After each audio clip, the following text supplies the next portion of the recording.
Hi everyone! I wanted to drop in today and talk about a foundational piece of sex magic that has nothing to do with orgasms. Because I get a lot of questions about sex magic, and there's a lot of information about how to use your orgasms online. But what I don't see a lot of are the ways that we use concepts around sex as symbols for actual magic. And so I wanted to talk a little bit about the gender dynamics when it comes to doing any magic at all, and then particularly sex magic. So gender is not something that exists. It is a construct, but gender is a symbol for archetypes that we experience in our world. So if you look at a lot of ancient religions, if you look at occult magic, you'll see a lot of entities and deities and stories of even people that have the whole spectrum of gender expression, a lot of times coinciding. Baphomet is a really easy example. When we do hear about genitals or sex organs of any kind, sometimes there is a mix and match that doesn't really match up with our idea of gender currently, because somewhere along the way we lost the language behind the symbols, and we started to see gender as binary. And a little bit of that might have been enforced. And so, my conspiracy theory brain would probably assume that a lot of the reason that our genders are kept so separate is because we're being taught to live out the trauma of our gender in a lot of ways. And, when we look at the divine masculine and the divine feminine, they have a lot of positive expressions, and then they also have wounded expressions. And when I look at the way that we see gender expressed, especially publicly in our society, we don't really see the best of those genders coming to the forefront. And so one of the first things that we can do foundationally before we even start sex magic or witchcraft of any kind is to really break down our ideas of what we think a man and a woman are. Because those concepts are symbols that, might have been useful, probably weren't, but, that were developed for a useful purpose in order to interpret what was going on in our reality. But it is no longer useful for us to assume that a man is masculine and a woman is feminine. And that kind of thinking will really box you in if you're doing magic. And the reason is because integrating the masculine and the feminine within ourselves is so important. And integrating the feminine and the masculine in our world and in our community is also really important. And so until we learn that the idea is around integration rather than separateness, then we're going to be acting from the best place rather than out of the trauma surrounding gender, which there is a lot of. So when you start exploring magic, you'll see things like masculine and feminine energy. The yin and the yang is a really, common example of a way that we're looking at feminine and masculine. And so for the purposes of being kind of brief and just giving a quick guide to how you can use this foundationally in your practice, we'll talk about the fertilization. So the masculine is all about acting. And so this is ejaculation. It's the active part. It's the seed. And it goes into the feminine energy through sex acts normally. But when we're doing things inside of ourselves that aren't necessarily sexual, then we would just talk about the masculine energy that we have available to us, conceiving with the feminine energy that we have available to us. And whereas the masculine is acting, the feminine is receiving, and it is passive. And so when you're working on integrating your masculine and your feminine within yourself and within your communities and within our society as a whole, we can step in to masculinity and we can relax in to femininity. And so even just using that as a mantra for meditation and seeing kind of like what it brings up, that's what I've been doing in my practice lately. I was raised by strong women, and all of them are considered masculine women. But to me, I see a lot of divine feminine in their behaviors, and a lot of it has been inherited and learned, some positive, some not, right?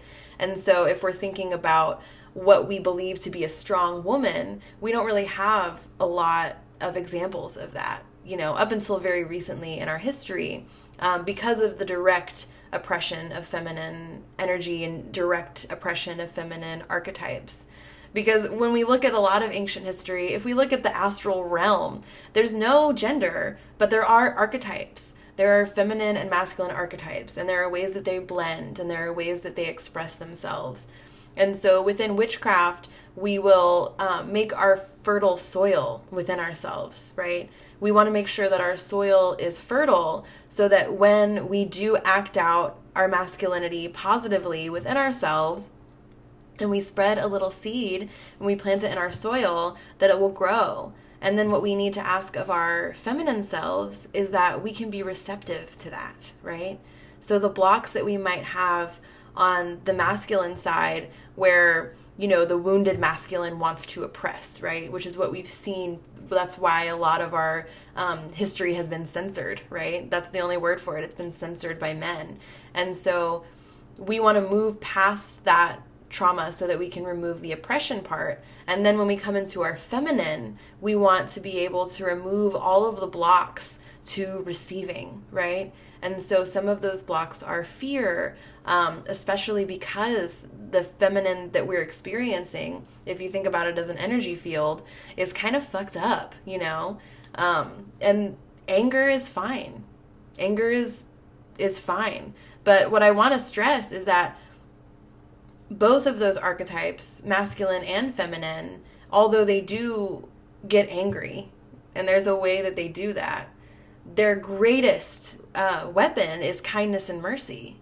And if we want to move society forward as a whole, that's what all of our religions are telling us, right? If we do want to live eternally and well and keep the human species alive, it's about kindness and mercy. And so every community that we're in, especially if we're leaders, kindness and mercy is the greatest tool available to us. And no matter which gender identity you're embodying or which archetype you're expressing or embodying at the time, that kindness and mercy comes off in a lot of different ways. For example, the masculine would be the protector, right? And so the protector might be aggressive and angry at the oppressor, right? But the protector is really showing kindness and mercy to the community that they're protecting, right? So that's a little bit about the masculine and the feminine. And when we're trying to create more masculine in our life, then that would mean taking action on things and then following through with that, having responsibilities to our community and to our families and to ourselves, and then acting on those responsibilities. And then if we're cultivating feminine energy, then we would want to create a sense of relaxation and receiving, taking nourishment for the self, but also providing nourishment for those around us. So finding ways to serve, and there's different ways that feminine does that. And then also finding ways to cater to our birth. So we'll talk about how after the fertilization occurs, then it's time to birth the spoils, right? So the other way that you can think about this, if we're not thinking about bodies, is to think about the soil and the harvest. And it's hard work, right? Push, breathe, right? And anyone of any gender can give birth, right? We know that biologically. But even in our spiritual world, anyone has the ability to, after cultivating their crop, to work really hard to harvest it and to make sure that the fruits of our labor are protected until they're ready to move off into the world. And so cultivating some of that consciousness around the ways that we're putting things into our brain and the ways that we're putting things out into the world, cultivating consciousness around the gender archetypes is really beneficial. So that's something that's useful about understanding the feminine and the masculine. And so then if we want to heal the feminine and the masculine, there's a lot of good information about how to do that. I always like inner child work. I think that that's the best place to start, looking back into our past and seeing the places where we got hurt by positively expressing our either like the gender identity that we have on Earth here, or by just positively expressing the archetype that we embody, you know? So, you know, the difference between wrath and justice, right? So if there's a masculine leader, they can either have this reckless rage, or they can have a sense of justice. And so understanding where we were maybe misunderstood in our feelings, or where we were unable to express our archetype in the way that we really wanted to, places where we couldn't grow and we couldn't be. And then we get to just forgive ourselves, you know, like for being a dick, right? The wounded feminine is a very jealous, possessive energy. Like the wounded feminine might be like hate watching stuff on Instagram. That would be like a modern example. Or like actively slut shaming people that have OnlyFans accounts. That's like wounded feminine stuff. And so if we want to work on that behavior, we can start by understanding our feminine archetype and going back and healing places where maybe we wanted to be seen as beautiful, as a beautiful maiden, the archetype that we didn't get to embody when we were that age, right? There's a lot of different ways that you can go back into your past. For example, you know, boys that cry, and you know, they may have just thought that they were a boy and they weren't. Like there's all of this stuff surrounding gender that I think there's useful discourse surrounding it for sure, but looking inside of ourselves for magical reasons is more important than kind of projecting outward how other people should be expressing their gender or how other people should be embodying their archetypes. So a modern example is like telling people what to wear or telling people how to act. In the past, you might see like, oh, that's not how a lady should behave, which comes from a good place, but isn't necessarily useful anymore. Because if we have this extra layer of understanding about what it really means to be a lady, we understand that we have control over our own narrative and that we write our own story.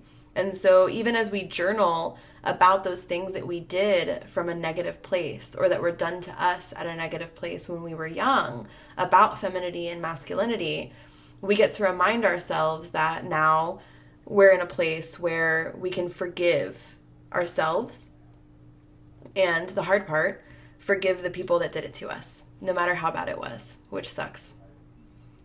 So I really hope that people can go through and just get themselves pregnant with this information and find places in their lives where they can fertilize and they can carry their art or their project or their spell and then give birth to it through the hard work and, you know, even sometimes the resurrection, because giving birth can feel like you're dying, right? Especially before modern medicine. That's where all of our birth archetype comes from, is from when it was incredibly painful and a lot of women died.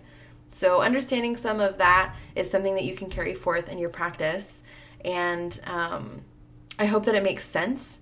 And I'm excited to hear how you feel about it or if that's been alive for you. I'm sending lots of love.